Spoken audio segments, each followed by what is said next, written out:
If you're watching this video, you're probably a gamer, and that's something we no doubt all have in common with each other. Although we can agree we all love gaming, there's not always an agreement on how the game should be played. For instance, some people enjoy PvP, which stands for player versus player, while others may agree that PvE is the best, which stands for player versus environment. And then you have people that just enjoy both and then just want to play the game for what it is. Neither option is right or wrong, but we're going to dive into how your playstyle might look depending on which one you enjoy more. Before we do that though, I just want to remind you guys that we are giving away 2 copies of Dune Awakening on May 15th. It's completely free to enter. All you have to do is go to our community Discord, go to the giveaways channel, and click participate, and it's that simple. On May 15th, the bot will choose 2 winners. All you have to do to be eligible to win is like this video, subscribe to this YouTube, and share this video with someone you want to play Dune with. As we discussed in the last video, the in-game of Dune Awakening looks pretty in-depth, but depending on your playstyle, it could look completely different for you depending on how you enjoy doing it. If you're more PvP oriented like me personally, we're going to go over exactly what my in-game might look like as a PvP player. Joel stated that picking your starter class isn't really that big of a deal if you choose something wrong, because you can end up learning all of the abilities and skills around the world from the different trainers. So this inevitably means that even if you're a hardcore PvP player, you're going to be having to do PvE quests to unlock all the different things within the game. And it's going to be the same for farming as well. It's a PvE event for the most part, but farming is something that you're going to have to do in a game like this to keep up with all of your armor and your weapons and everything that breaks during your combat. As we've learned, the Haga Basin is primarily a PvE place, but there are places around the map that are PvP oriented. So with that being known, you're probably going to get ganked in these locations a little more often because there's probably better loot in the PvP locations. To me, I like the idea that there's a few of these locations around Haga Basin because that allows you to have a little bit of adrenaline rush if you want to go get into a fight somewhere without having to travel all the way to the overworld map into the deep desert. As we know, the PvP destination to go to is for sure going to be the deep desert. We also know that when you first load into the deep desert, there is that little sliver of PvE environment when you first load in. But for a PvP player like myself, I'll primarily probably be living in the deep desert. From everything I've seen in interviews, this place just sounds like an absolute blast. Apparently it's just all out chaos and fights and wars going on all the time. Coming from Rust, I love the idea of building a base deep in the PvP backlines, knowing that I'm constantly under the threat of being ganked by another player. Because to me, I just absolutely love the adrenaline rush that comes with PvP fighting, and not everybody likes that, and that's completely okay. It's also been discussed that there's a lot of really high-end materials and schematics deep in the deep desert, so you already know there's going to be tons of guilds forming to try to take control of all the popular locations. It honestly won't surprise me if you see a ton of guilds running around in kill squads just terminating every single thing they see. And that's to be expected in a game like this because the best offense is a good defense, and if you're preventing others from trying to get the good loot, that means you're already ahead of them. And that's one of my favorite things about a game like this with open world PvP, is there's always a new story going on and there's always a new war to be had, especially with the Coriolis storm every single week. It's going to create a wipe day rush where everybody and all the guilds are rushing out to try to find the new locations and see what's new for the map and try to claim these base spots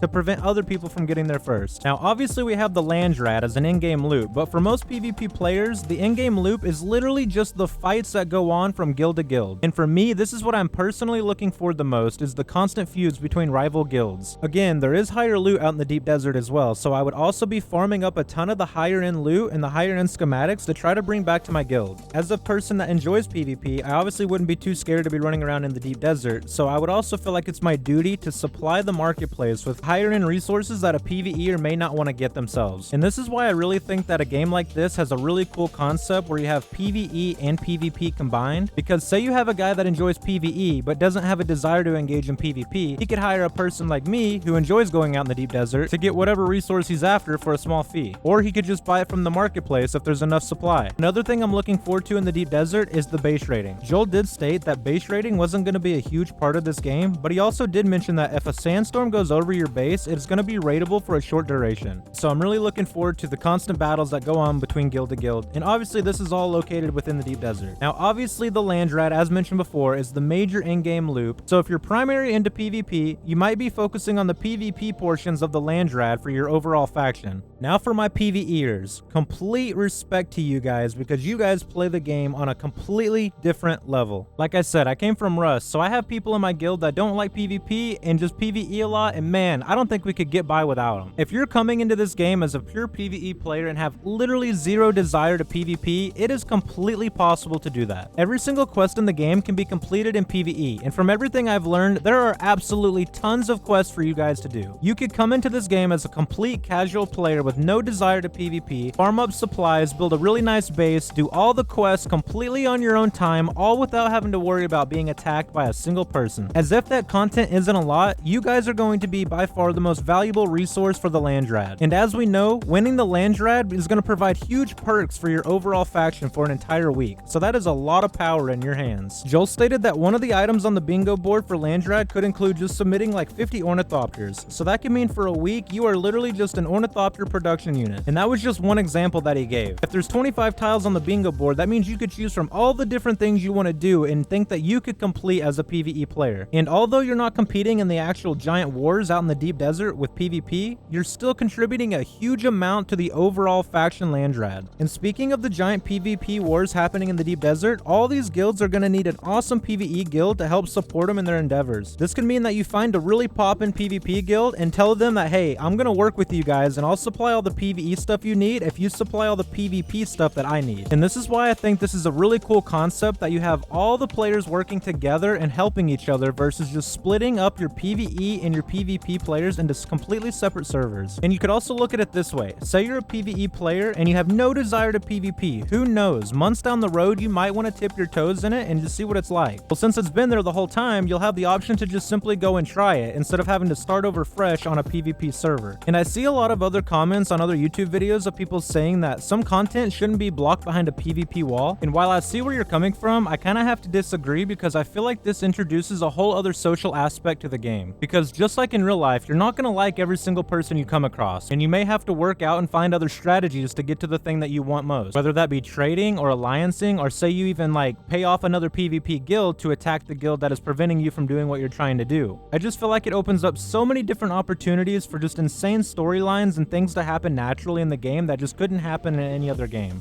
And just because the deep desert is a PvP focused area, that doesn't mean that a PvE player cannot go there. It just means you might need to be a little more safe than others if you're looking to avoid the actual conflict. Instead of just flying around willy-nilly looking for the thing you're actually looking for, you should probably stick to more of the shadows and try to keep your head on a swivel. The more small and out of mind you stay, the less likely people will probably mess with you, because if they can't see you, they can't find you, they're not going to attack you. Plus, most of the time, when all the people are out there, they're probably going to be focusing on the big guild fights, allowing you to just squeeze in and squeeze out with a little bit of loot that you're trying to get. And this leaves us with our other category, which are RPers. And RP can be a ton of fun for sure, and RP stands for roleplay, in case you're not aware. I definitely think if you're into the RP, you're going to be living more in Haga Basin or on the PvE shield wall within the deep desert. I can't wait to see what all the RPers make within the Haga Basin, because typically you guys go all out on your base designs and decorations, so I'm definitely going to be hanging out with you guys. If you have another strategy for PvP or PvE, be sure to drop a comment down below. I want to thank you guys for watching this content, and I also don't want to let you forget, we are giving away the 2 copies of Dune Awakening. Be sure to subscribe to this YouTube channel to be eligible. Thank you guys for watching.